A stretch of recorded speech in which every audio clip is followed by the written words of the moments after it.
Hello guys, welcome back to my channel. और आज के इस वीडियो में मैं कुछ ऐसी चीज़ों के बारे में बताने वाला हूं जिनको अगर आपने जान लिया तो आपका जो भी घर में इलेक्ट्रॉनिक अप्लाइंसेस हैं उनको बार बार रिपेयरिंग शॉप नहीं ले जाना पड़ेगा, आप उनको खुद ही ठीक कर पाओगे। मैं अपने इस वीडियो के थ्रू 4 चीज़ों के बारे में बताऊँगा कि वो चीज़ें किन किन इलेक्ट्रॉनिक अप्लाइंसेस में होता है और ज़्यादातर क्या चीज़ ख़राब हो जाता है ताकि जिससे आपका जो भी अप्लायंस है वो जल्दी ख़राब हो जाता है और उसको कितने आसानी से आप रिपेयर कर सकते हो। और क्या क्या चीज़ों में क्या क्या चीज़ें को चेक करना रहता है, क्या क्या चीज़ें उसमें जल्दी ख़राब हो जाती हैं, इन सब चीज़ों के बारे में आपको बताने वाला हूँ। ये क्या है, यहाँ पे इसके 2 टर्मिनल बने हुए रहते हैं, ये देख सकते हैं। ये एक पॉजिटिव टर्मिनल है और ये इसका नेगेटिव टर्मिनल है। तो होता क्या है, जब भी हम इसमें पॉजिटिव साइड से पॉजिटिव टर्मिनल जोड़ते हैं तो उसको आगे फ्लो करा देता है, लेकिन अगर पॉजिटिव साइड से नेगेटिव टर्मिनल को कनेक्ट करेंगे तो इसको स्टॉप कर देता है, आगे फ्लो होने नहीं देता है। ये जो डायोड लोग का काम होता है, इनका जो बेसिक काम होता है वो ये रहता है कि हम इनका जो यूज़ रहता है वो ज़्यादातर एसी करंट को डीसी में कन्वर्ट करने के लिए किया जाता है। तो जैसा कि आप देख सकते हो, ये एक डायोड है, यहाँ पे एक सिंगल डायोड है, लेकिन जब हम किसी एसी करंट को डीसी में कन्वर्ट करते हैं तो हम ज़्यादातर एक ब्रिज रेक्टिफायर बनाते हैं। उसको मैं अपने नेक्स्ट वीडियो में आपको बना के दिखाऊंगा कि ब्रिज रेक्टिफायर कैसे बनाते हैं। तो ये क्या करता है, एसी सप्लाई को डीसी में कन्वर्ट करता है। रेक्टिफायर का यही काम होता है कि वो एक एसी सप्लाई को, एसी करंट को डीसी में कन्वर्ट कर देता है। तो ये इसका काम यही रहता है। और ये जो डायोड है वो बहुत सारे इलेक्ट्रॉनिक अप्लाइंसेस में लगा हुआ रहता है, जैसे कि आपका टीवी हो गया, लैपटॉप हो गया, मोबाइल फ़ोन हो गया, या फिर आपका जो एलईडी लाइट होता है जो घर के दीवारों में लगाते हैं हम, एलईडी लाइट्स, उनमें लगा रहता है। और साउंड सिस्टम वगैरह में लगा हुआ रहता है।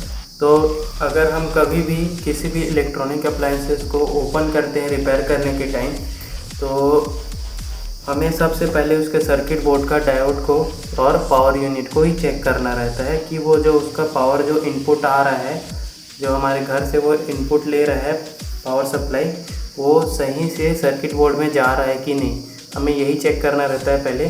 तो डायोड्स को पहले चेक करना रहता है कि वो ज़्यादा गर्म तो नहीं हो रहे हैं।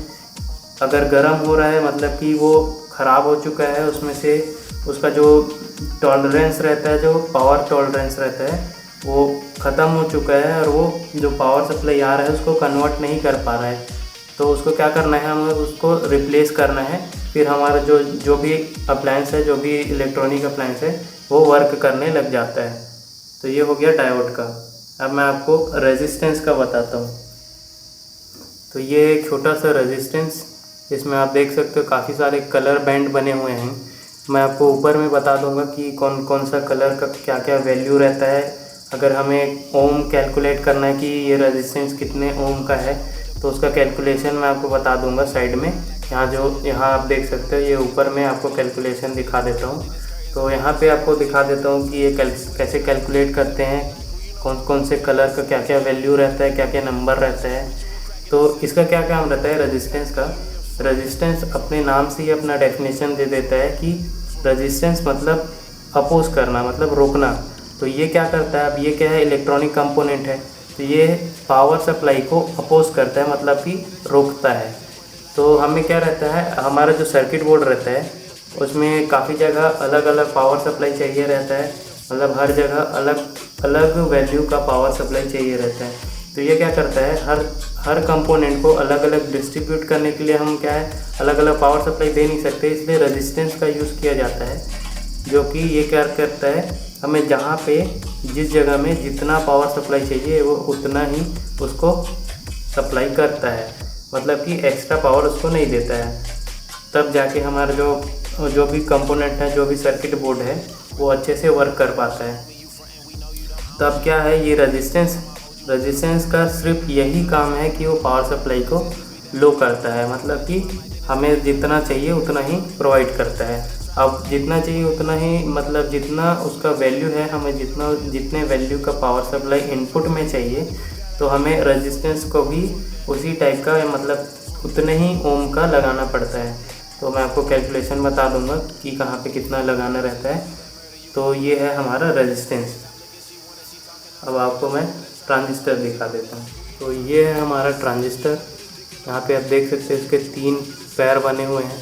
ये जो 3 हैं, ये क्या काम करता है, ये लो सिग्नल को हाई सिग्नल में ओवरलैप करता है। मतलब कि हम इसमें जब भी मतलब जो स्मॉल अमाउंट में जो सिग्नल है जिसका फ्रिक्वेंसी कम है उसको हम इनपुट में देते हैं, और ये आउटपुट में क्या करता है, जो हाई सिग्नल में इसको कन्वर्ट कर देता है, मतलब ओवरलैप कर देता है।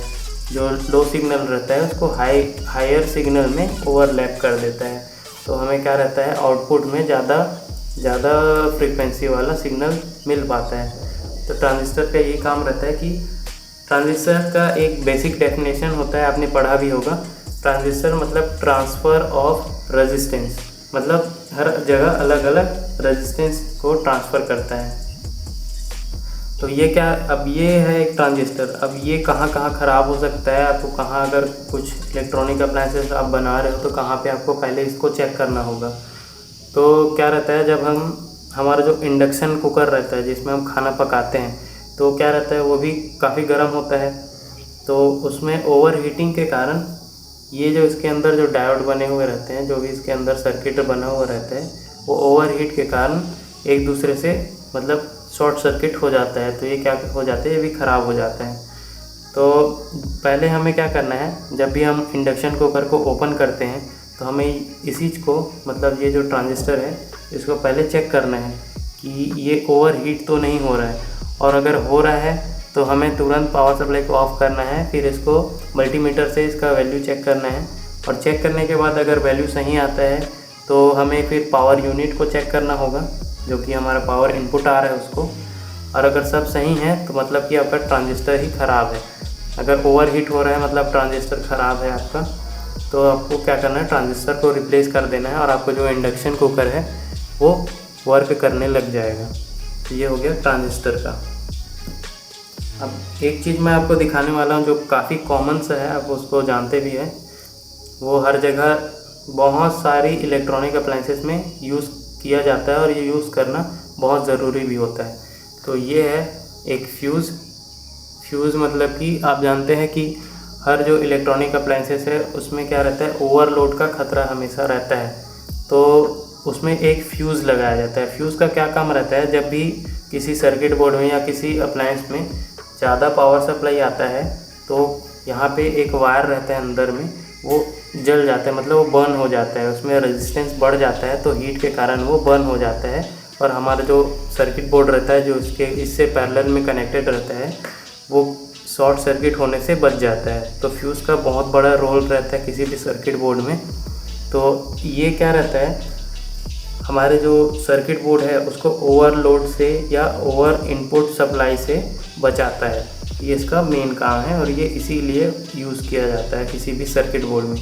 तो आपको ये किस किस चीज़ों में ख़राब होता है बता दूं, ये लगभग हर टाइप के सर्किट बोर्ड में लगता है। मतलब कि जिसमें लोड है, जैसे कि आपका टीवी हो गया, टीवी में लगता है ये, और आपका साउंड सिस्टम हो गया, आपका एक्सटेंशन बॉक्स हो गया, ये लगभग सभी हैवी टाइप के सर्किट बोर्ड में ये यूज़ किया जाता है। आपका इन्वर्टर हो गया, इन सब चीज़ों में ये फ्यूज़ का यूज़ किया जाता है, ताकि इसमें ओवरलोडिंग के कारण आपका जो सर्किट बोर्ड है उसको किसी टाइप का डैमेज ना आए। तो ये इसका काम रहता है। ये एक सेफ रखने के लिए एक कंपोनेंट बनाया गया है आपके इलेक्ट्रॉनिक डिवाइसेस के लिए।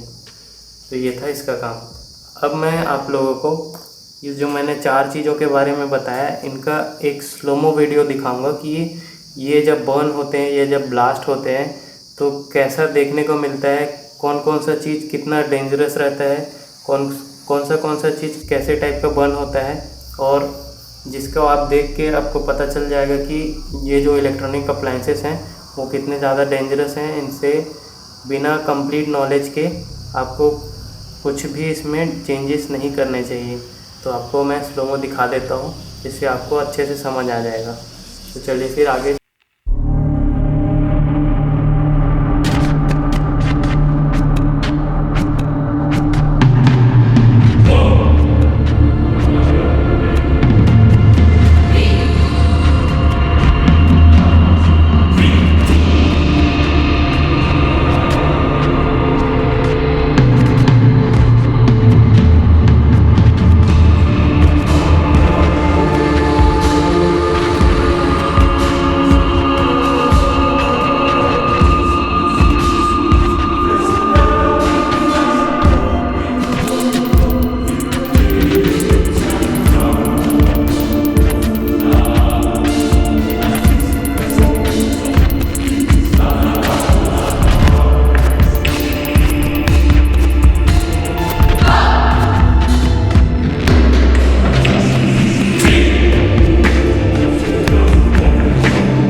कंपोनेंट को ब्लास्ट किया। आप देख सकते हो कि ट्रांजिस्टर सबसे ज़्यादा मतलब ख़तरनाक रहता है। ये क्या रहता है, ये सीधा ब्लास्ट होता है, बर्न नहीं होता, सीधा ब्लास्ट हो जाता है। तो ये थोड़ा डेंजरस रहता है ट्रांजिस्टर।